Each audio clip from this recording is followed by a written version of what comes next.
All right, we're back with episode 68 of the Scotty Knows Show. Um, this is kind of actually our first actually second with our ads. We would like to thank betonline .net for their partnership with us. I'm sure there's some baseball games that we can probably bet on, and some basketball games. And Riley has already left the podcast. Where did you go, buddy? Oh boy, where did you go? All right, I'm back. Okay, where did you go? Sorry, I was watching Harry Potter out in the living room here, and I didn't know if it would be too loud or not because I could hear the freaking music going on in the background. So I didn't know if it would be loud. Okay. Anyway, sorry about that. Anyways, we got Riley Runge on the show. Who do you got back there to your left? Well, no, the other way. I guess my left. Yeah. Oh, I have like tons of action figures up here. I've got Young Bucks, FCR, Hangman, CM Punk. You can't see these ones over here, but I got Danielson and Joe, Samoa Joe, and then in the back there's like tons more. Okay, and it looks like you got some dinosaurs there as well. Yeah, maybe I could do this. Oh my God! Yeah. Holy cow! Yeah, that is awesome. Dinosaur Star Wars collection down here. Wow. Yeah. This is kind of technically the first time since I was very briefly unemployed. I'm back employed as of this afternoon. Thank you, Peer Trappers. Big thanks to our guest on the show, Jackson Bruce, who will be joining us somewhere down the line for a minor league sports mascot draft. So that's going to be fun. But yeah, thank you for coming on, Riley. Thank you, man. Yeah, so I will be honest. This is like very, very humbling to be on your podcast. Like over the last few episodes that I've seen, you are the one person I go to if there's some new food, either at Taco John's or Dairy Queen or Hardee's. You're the one person I go to see how good they are, and then I go and see it. But yeah, really, wow, thank you. Very, very humbling. Thank you. There is a new Mountain Dew out that I got at Walmart. It's a yellow Mountain Dew. Which I think Mountain Dew is normally yellow, but this one is mango flavored, I think. Yeah, so look forward to that. I had a what is that, a dog? Okay, yeah, you can take care of the dog. While Riley is taking care of the dog, we'd like to send our big sincere apologies to the family of Tony Saragusa, former Baltimore Ravens great. Used to call games on Fox, was a sideline reporter for Fox. He was reported earlier today that he unfortunately passed away, and so big ups to the Goose, Tony Saragusa. But I had a big weekend this weekend.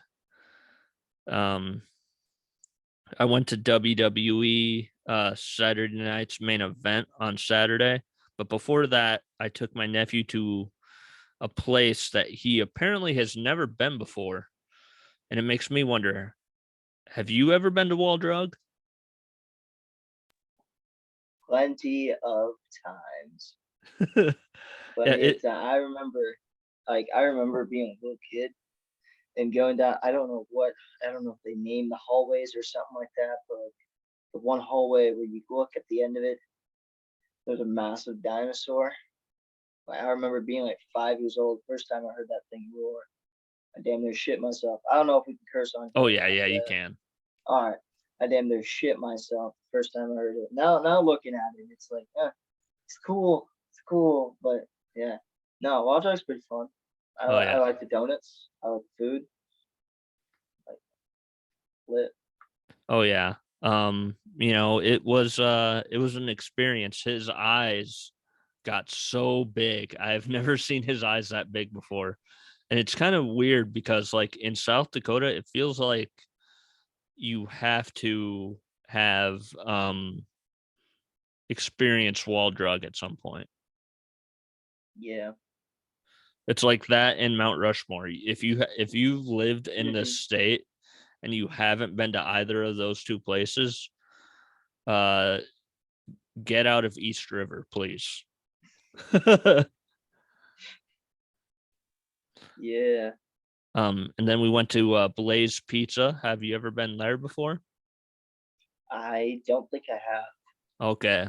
So basically, they have these pizzas that are just small enough to the point where you can eat it all in one sitting, but just big enough to the point where you can probably take a couple of slices to go. And you can create your own. You have like red sauce. You had some. I think there was some white sauce that you could have used. Like 7 or 8 different kinds of meats. So many veggies.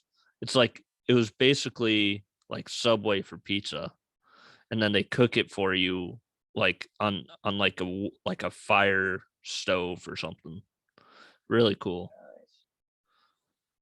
I had pepperoni and chorizo, which is an interesting combination. And while I was there, this is one of my favorite parts of the entire weekend. Some guy comes up to me because I'm wearing a Shawn Michaels and Stone Cold Steve Austin WrestleMania 14 shirt. And he comes up to me and he asked me, "Are you guys going to Saturday Night Live?" It's Saturday night's main event, not Saturday Night Live. This isn't New York. This isn't NBC. Lorne Michaels isn't anywhere around here. But yes, we are going to Saturday Night Live. But we went to the show. I got a t-shirt. I showed you that beforehand. It's the bloodline. What's your thoughts on the bloodline?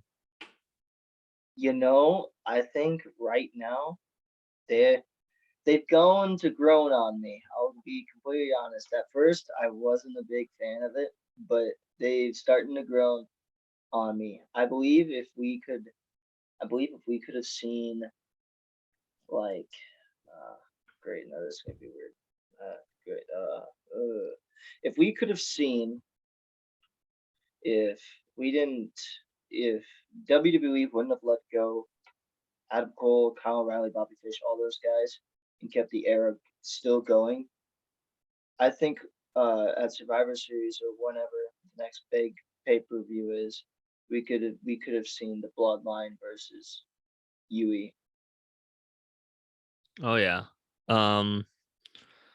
And there was a lot of different things that happened. I ran into an old friend of mine from college while walking around the concourse. That was pretty cool. And then me and my nephew, I tweeted, "We out here." That was the tweet, and it got put on the big screen, and Sarah Schreiber said my name. Fast forward to yesterday, and she responded to my tweet about me still being in shock. I think this is the beginning of like a beautiful friendship. I don't know. Let's hope so, Scotty. Let's hope so. Yeah. But you're a big wrestling fan. You actually do a little bit of wrestling yourself, I believe. Yes, I do. Yeah, please tell us about that. All right. Now I could go in like full detail of like how long I've been doing this and all that. I don't know how much time we have on here.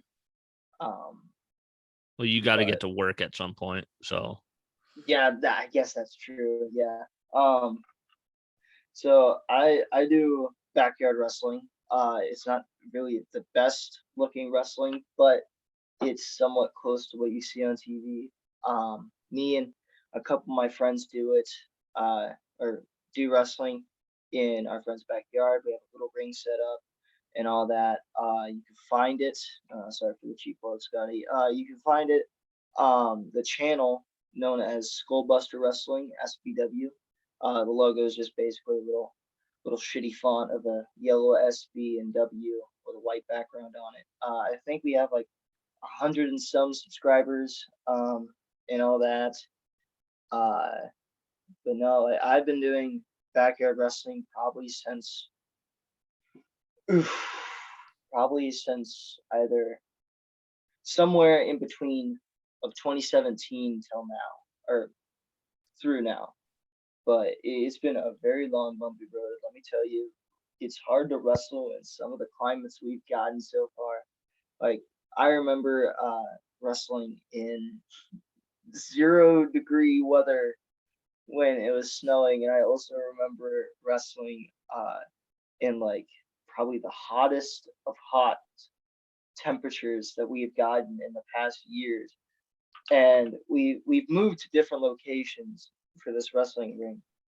Uh, the first time we started SBW, it started out in Blunt, and Blunt's a small town for you guys that don't know. And we had the ring in like this big open area with no shade, nothing whatsoever. And like the entranceway to the ring was like a mile wide. It felt like a mile wide. So you had from the moment you got out to hurry up and jog your ass to the ring and get there. And then when you got done, when you got done with the entrances and all that, you could feel sweat coming down your face, but it wasn't it wasn't there yet until the point of where your whole body is sweating. But like, yeah, no, wrestling. I like backyard wrestling. I'm very invested into it. I'm invested into the point where I actually have gotten like actual ring gear. And so yeah, I just love wrestling. I love backyard wrestling. Um, if you guys want to check it out, like I said, Skullbuster Wrestling on YouTube. Yeah. yeah. So you probably don't know the match card from Saturday, so I'll tell you it.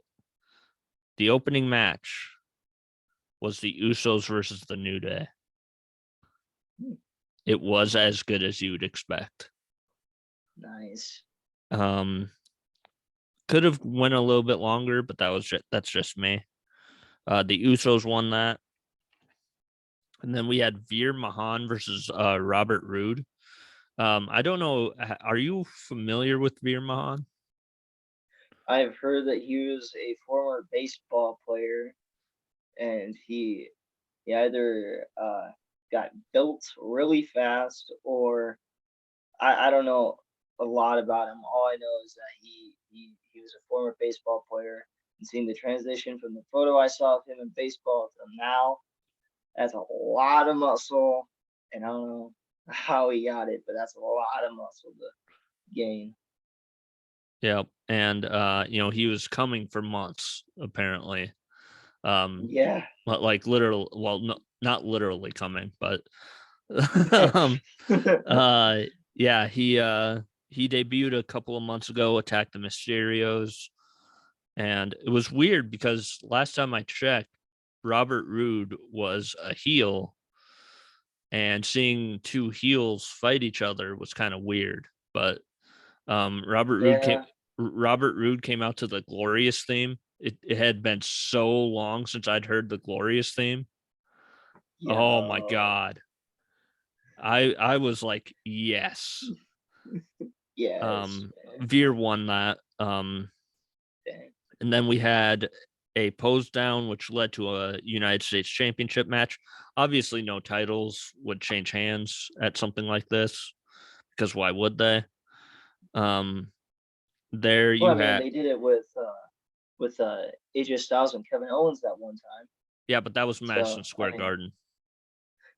I guess you have a point there. Yeah. I mean, yeah. So it was Theory or Austin Theory, whatever you want to call him, and Montez Ford. Montez Ford, extremely athletic, extremely athletic. Probably, if you were to ask me, the shining star of that tag team, the Street Profits. It feels weird to say this. I'm not saying this just because, of his race or anything, but he reminds me of like Booker T in like the Harlem Heat kind of, stable, which isn't to say that Stevie Ray was bad or that Angelo Dawkins is bad, but Montez Ford feels like he could be a future world champion if given the opportunity. Yeah. And then after that, we had Becky Lynch, who I've seen before, and then two people who I've never seen in person before, Bianca Belair and Asuka.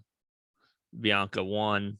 Bianca, holy moly, she's impressive in person.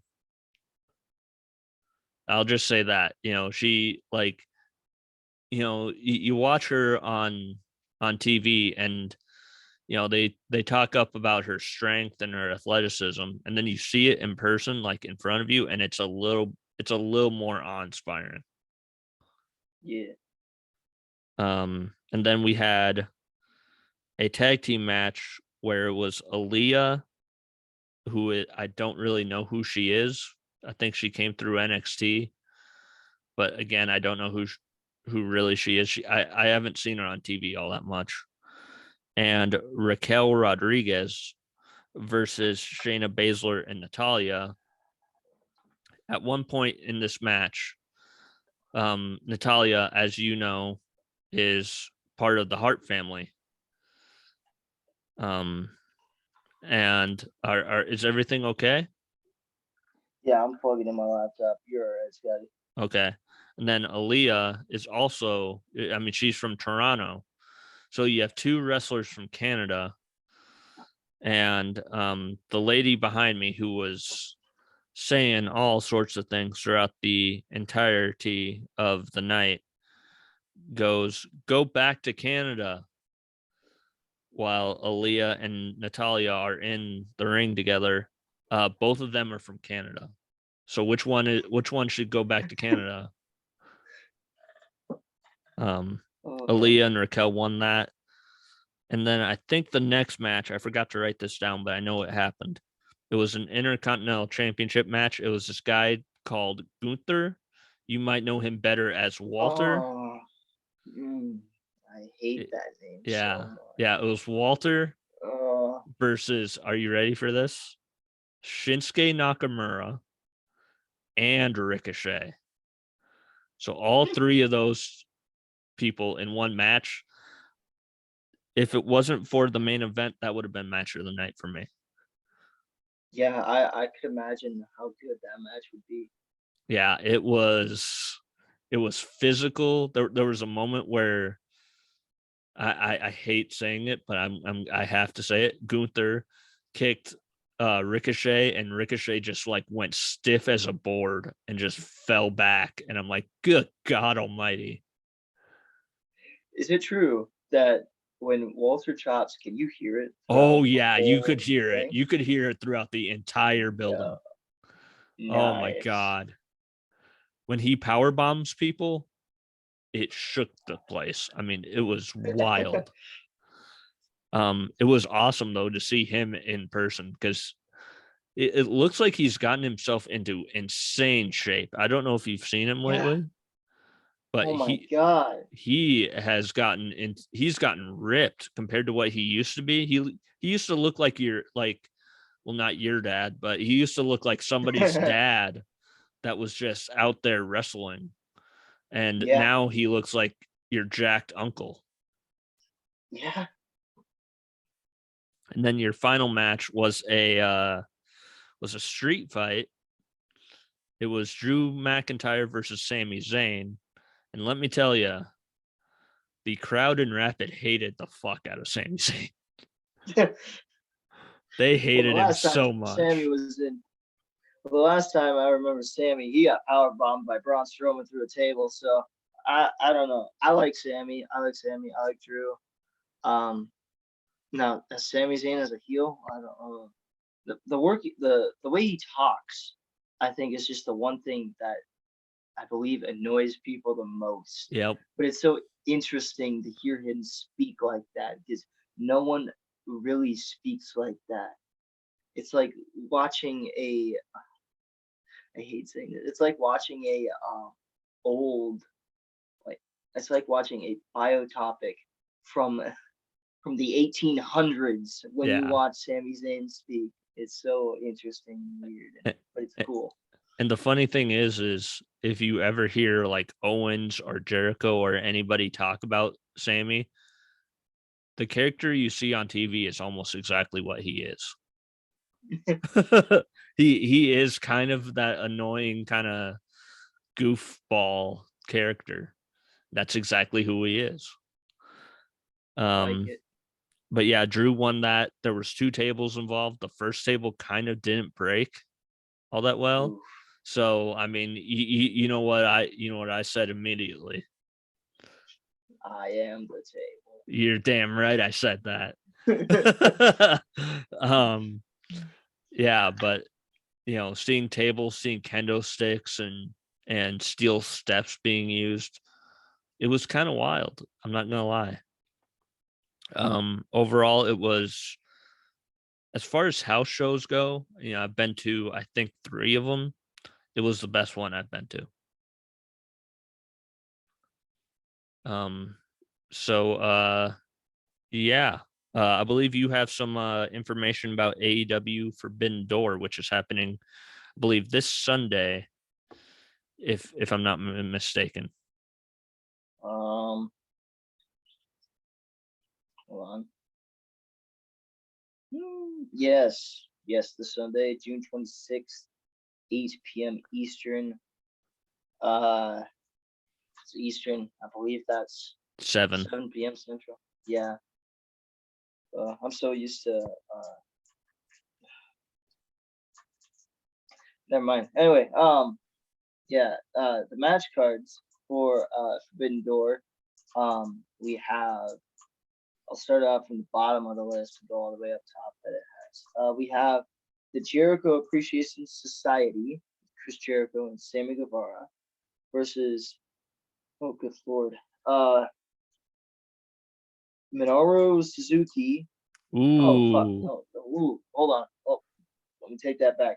Chris Jericho, Sammy Guevara, and Minoru Suzuki versus Eddie Kingston, Wheeler Yuta, and Shota Umino. Yeah, it's Sinjiro Otani, maybe.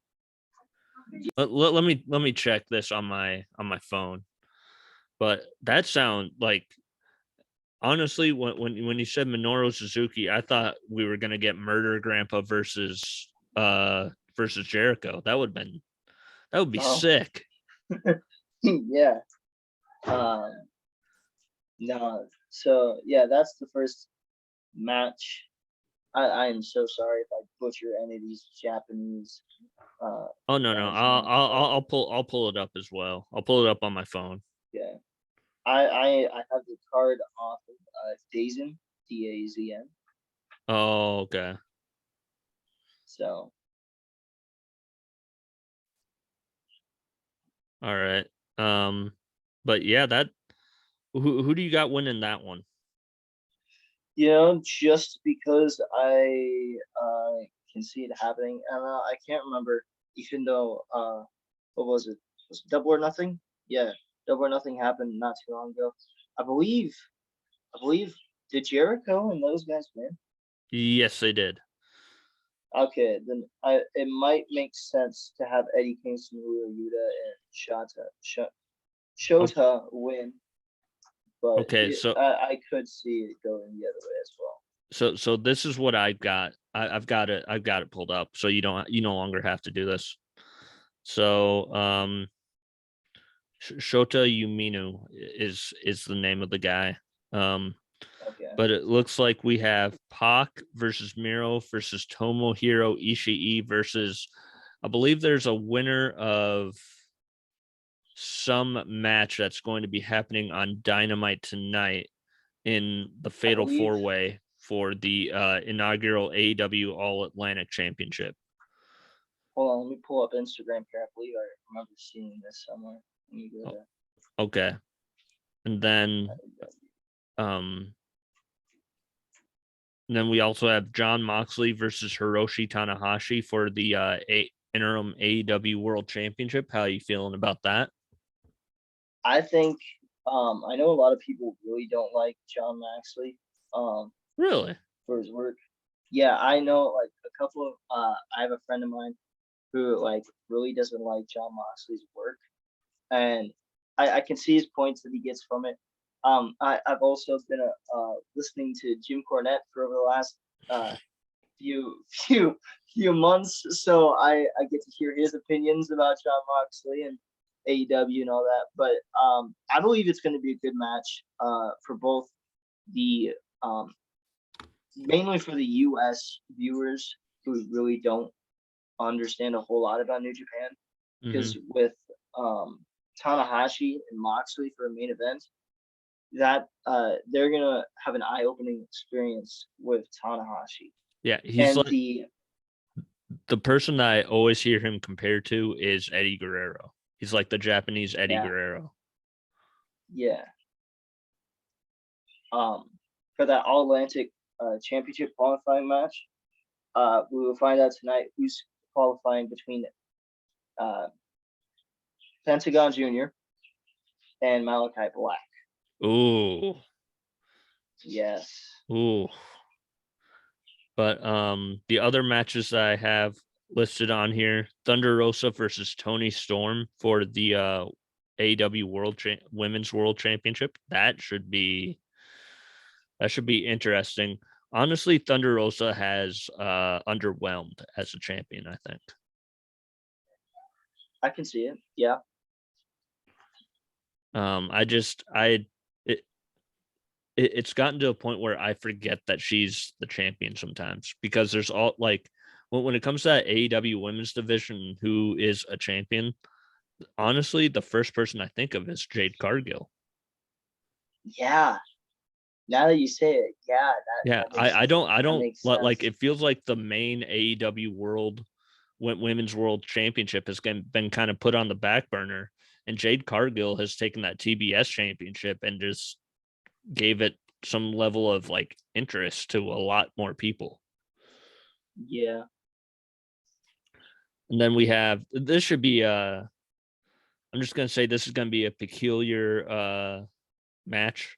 Will Ospreay versus Orange Cassidy for the IWGP United States Championship. Uh Orange Cassidy might show people he can actually wrestle in this.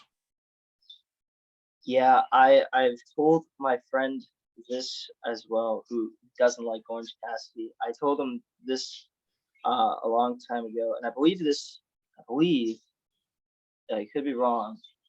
The last time I saw Orange Cassidy was when he faced Pac all the way back at uh, Revolution. That was ages ago. And ever since I saw that, I was like, damn, OJ can wrestle. Holy cow. And so I think if they pull this off right, if they don't have Orange Cassidy doing any like his little goofy little kicks that he does and all that, and just purely as a wrestling match, I think I think that might be one of three matches that would qualify for match of the night, in my personal opinion.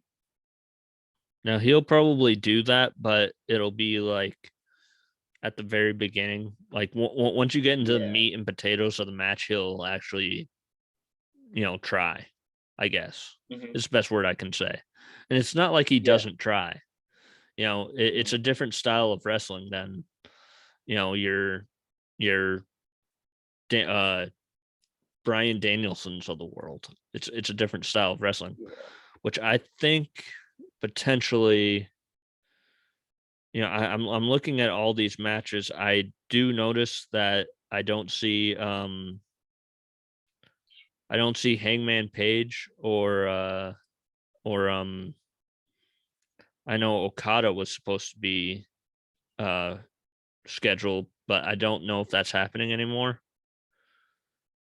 But Yeah. do you know more about that? I do know that Hangman did set the challenge for Okada, but that of course had not happened. That's not going to happen because Jay White is the IWGP World Yeah. Heavyweight Champion. Um, I think I think we could see somebody. I think now I could be wrong, but I've heard rumors online that Kenny Omega is might be cleared to compete at Forbidden Door, or at least make an appearance. So I think what might end up happening is we'll might see Jay White versus Mr. Omega for the IWGP Hmm. World Heavyweight Champion. Now I could be Interesting. wrong about that. And the final match that I see, it's for the Ring of Honor Tag Team Championship and the IWGP Tag Team Championship. It's FDR. That's Cash Wheeler and Dax Harwood. Those guys right there, right behind you. Versus United Empire. That's Jeff Cobb and I fucking hate this name. Great Okan. I hate that name. And versus Roppongi Vice, which is Rocky Romero and Trent Beretta. That's going to be an interesting match. I mean, that might. I don't know if that's going to be the opener, but I would potentially have that as at least, if not an opener, a second match, at least. Um, yeah. What do you think about that one? Obviously, you're an FDR guy. Yeah, I'm an FTR guy, so I'm gonna have to pull FTR for the win here. But I also could see um Roppongi Vice coming out as champion, but I don't think they'll do that. So I think they'll just stick with FTR for the win. Yeah. So when it comes to wrestling, do you watch anything that isn't AEW, New Japan, or WWE or I Impact do for that watch. matter? I do watch. Yes, I do watch backyard wrestling besides my own. Like I watch a couple channels by the name of VTW and UW, and those guys are out east, west coast. Okay. I want to say the North Carolina, New York area Yep. of the U.S. Watch those guys sometimes. There was a couple times before Eugene had a wrestling place in South Dakota near like T. Harrisburg, near that area, Midwest and All Pro. he would do some wrestling shows there, and I got to see two of them before he unfortunately sold the place. Um, and I yeah, just no, I watched. I just noticed, is that a bird behind you? Oh yes, yes, What the that hell? is a bird. Yeah, his name's Maxwell. He's very noisy at night when like I need to go to use the restroom, and like my parents are very asleep, and I don't have them covered up, or I don't have a monitor on or something. Oh, what a He'll be very heel. noisy, and yeah, I know he's a bastard. Let me tell you. Yeah. I'm surprised he doesn't have a Burberry scarf around him. Named Maxwell. Oh yeah, yeah. um Yeah, let me tell you though, if I'm not here, he'll cut one of the most heelish promos ever. Let me tell you. oh yeah. Something that I have started to watch lately is the National Wrestling Alliance on Mm. YouTube. NWA Power and I think NWA USA. And they got some. I mean, there's something. It's not like the announcers aren't necessarily the best, but that doesn't really matter. The in-ring product isn't necessarily the best, but again, that doesn't really matter.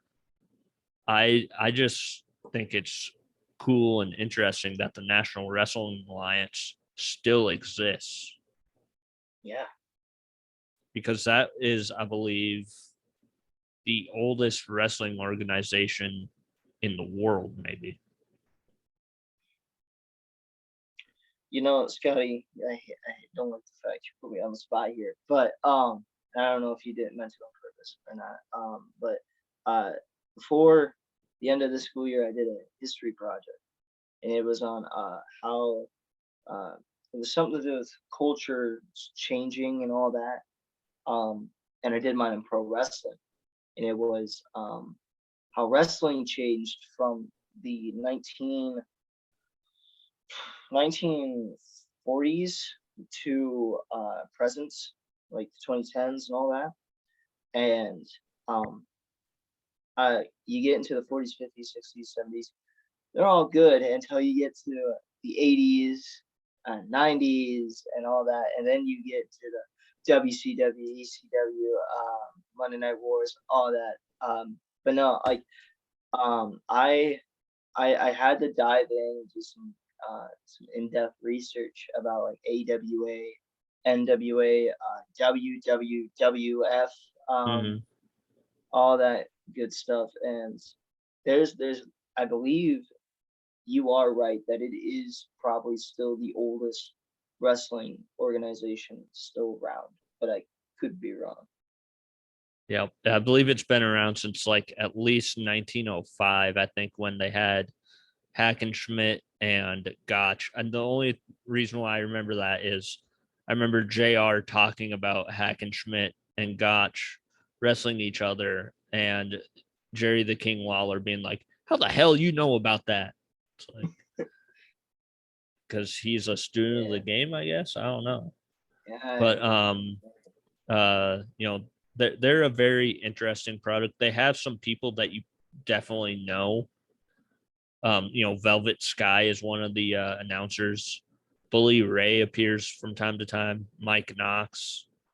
The Cardonas, Matt Cardona and Chelsea Green, who I think might be, if we're talking like independent wrestlers of the year, they're up there because they've made, they've made a lot of interesting maneuvers over the past year. And then, obviously Nick Aldis, formerly known as Magnus. I think he's there.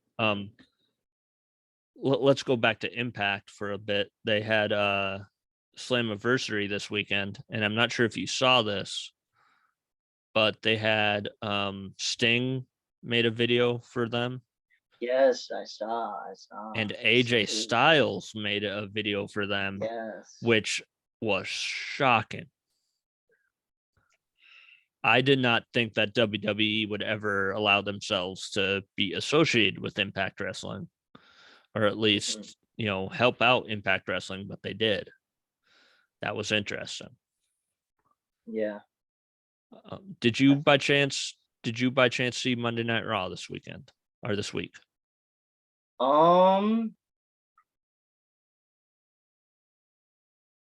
Probably not this week, but I have seen a recent Monday Night Raw, and the only thing I can get out of Monday Night Raw now is Maurice talking about how big Mrs. Balls are. That's the only thing it's the only thing I can get out of Monday Night Raw now, is I can only imagine what's next after Balls.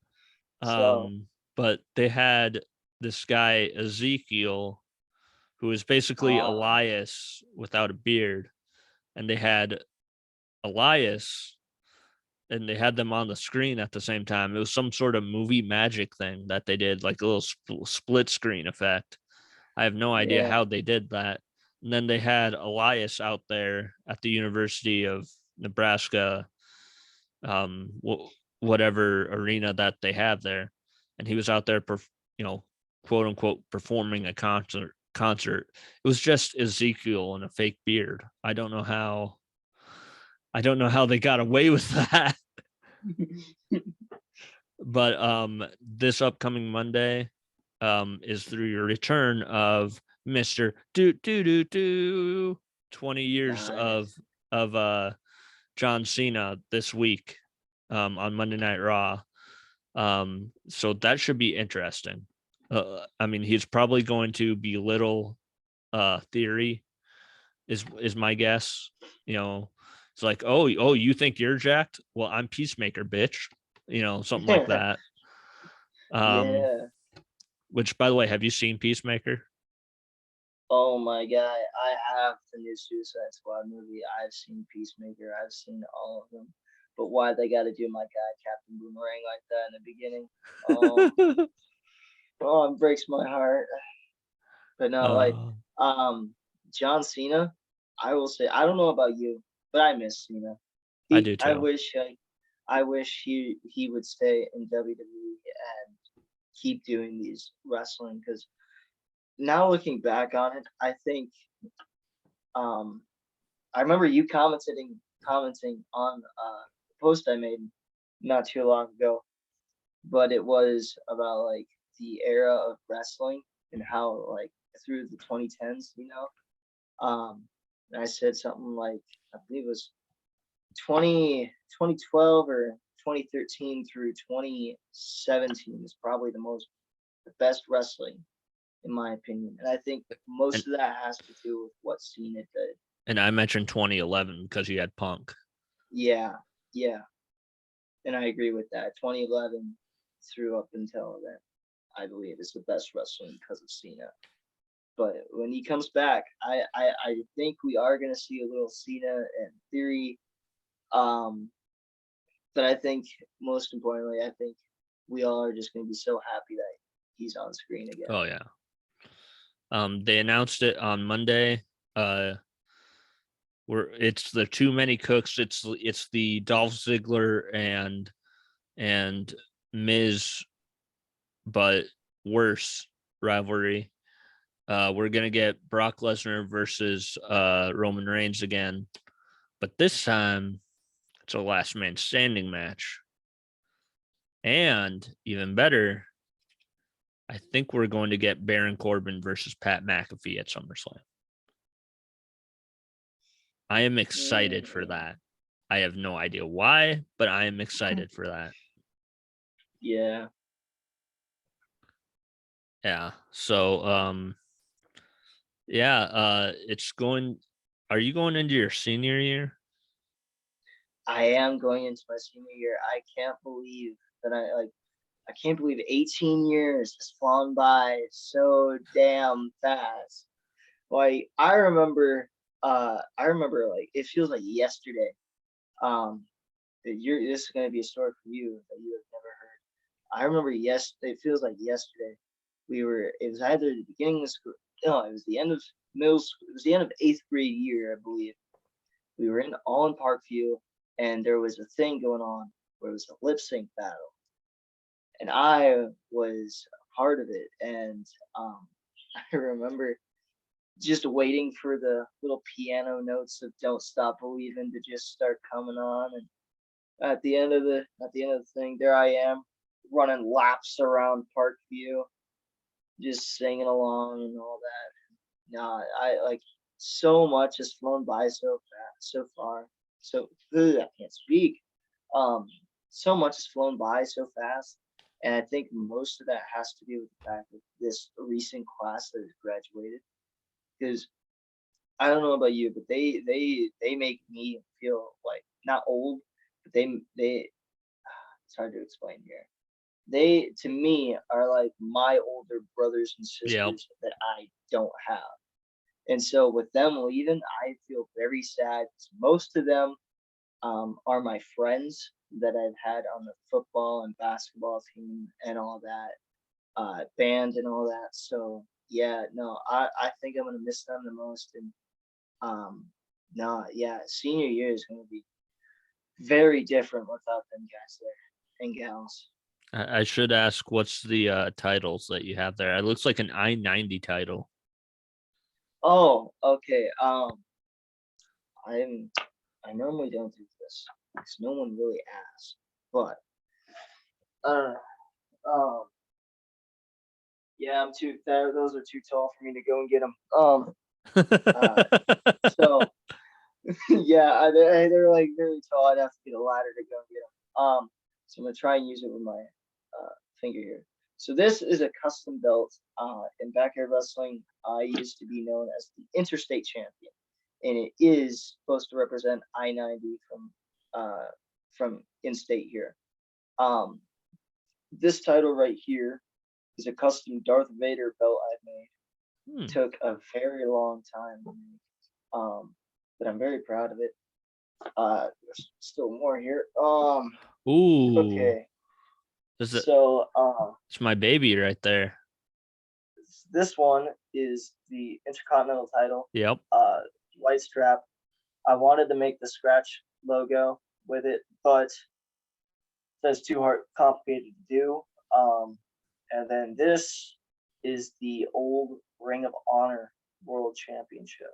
Okay. I want to say this was when Tyler Black or Seth Rollins was in ROH. Yep. But for right now, those are the ones I have done. It looked like he had a winged eagle there, a winged eagle there too. Oh, okay. This is one I actually did. This is a promo championship that I've gotten handed to me.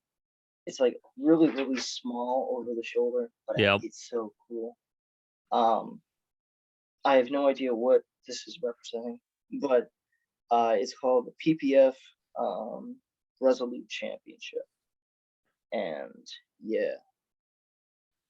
Okay. Yeah. So that brings me to my final question of this show. What's your favorite wrestling belt? Oh, Scotty, I have more than one favorite wrestling belt. Because there's a right answer to this and there's a wrong answer.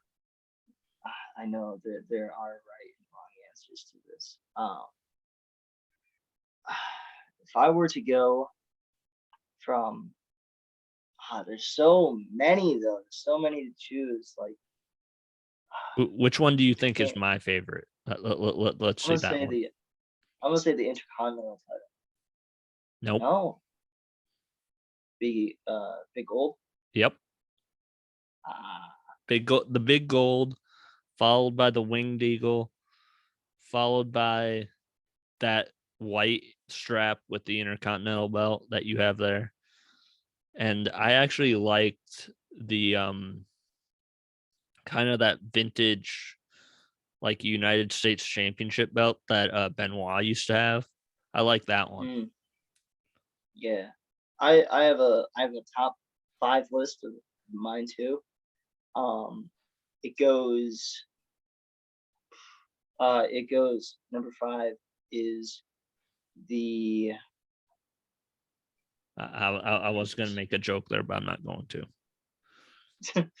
The Divas Championship belt that Paige had that one time. But no, I'm not. No.